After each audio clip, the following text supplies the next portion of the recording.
है। दूसरी तरफ फारूक अब्दुल्ला जम्मू के अंदर पार्टी लीडरान के साथ बात कर रहे थे, कारकुनान से खिताब हो रहा था। इन सब के बीच में फारूक अब्दुल्ला की तरफ से कई अहम बातें की गई। एक तो ये कि जम्मू कश्मीर के अंदर जो 5 अगस्त 2019 को फैसला लिया गया है, सरकार को तनकीद का निशाना बनाया कि उस फैसले से जम्मू के आइडेंटिटी को सबसे ज्यादा नुकसान भी पहुंचा और खतरा भी लाहक है, जो फारूक अब्दुल्ला की तरफ से कहा गया। दूसरी बड़ी बात कि मुल्क के अंदर सबसे बड़ी बात जो फारूक अब्दुल्ला ने कल कही है तकरीब के दौरान, उस तकरीब पर बात करते हुए उन्होंने कहा कि जो नेशनल कॉन्फ्रेंस का जवाल जो आया है उसकी जिम्मेदार जो है, उसके जिम्मेदार जो पार्टी के लीडरान हैं, जिनके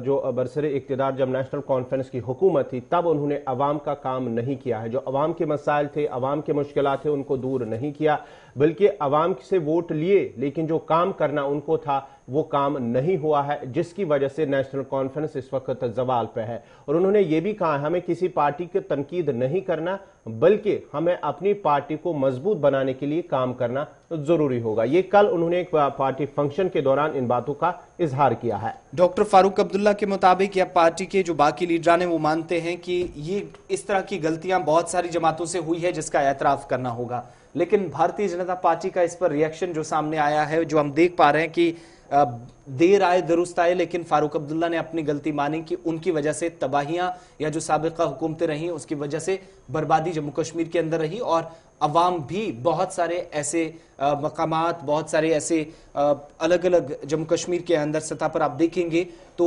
कई चीज़ें जो हैं जिनसे अवाम को महरूम रखा गया, बुनियादी हुकूक से महरूम रखा गया। और 370 हट कर ये तमाम मसाइल का हल है, जो बीजेपी की तरफ से इस पर रिएक्शन भी सामने आया और फारूक अब्दुल्ला पर पलटवार किया कि कम से कम आज देर ही सही लेकिन अपनी गलती तो मानी है डॉक्टर फारूक अब्दुल्ला की तरफ से, मगर अपनी पार्टी को कोसते हुए भी नजर आए कि शायद सियासी जमातों के जो काम होने चाहिए थे, इंतखाबात में जो वादे किए जाते हैं उस पर पार्टी खरा नहीं उतर पाई, जिसका खमियाजा पार्टी ने भुगता भी है। और नए जो पार्टी लीडरान थे या जो हाल ही में उम्मीदवार चुनकर आए थे उन्हें काफी हद तक नसीहत भी दे रहे थे कि जो आपने इंतखाबात के दौरान कहा है उसके लिए काम करना है। कहीं ऐसा तो नहीं है जो गुज़श्ता बरसों में हुआ, साल जो सीनियर रहनुमा भी रहे कई, हालांकि नाम किसी का नहीं लिया, लेकिन अपनी गलती का एतराफ़ करते हुए फारूक अब्दुल्ला ने कहा कि गलतियां पार्टी लीडरान से हुई, पार्टी के ऊपर भी जवाल आया, लेकिन अवाम के मसाइल को तरजीह बुनियादों पर हल करने में लीडरान नाकाम भी साबित हुए हैं।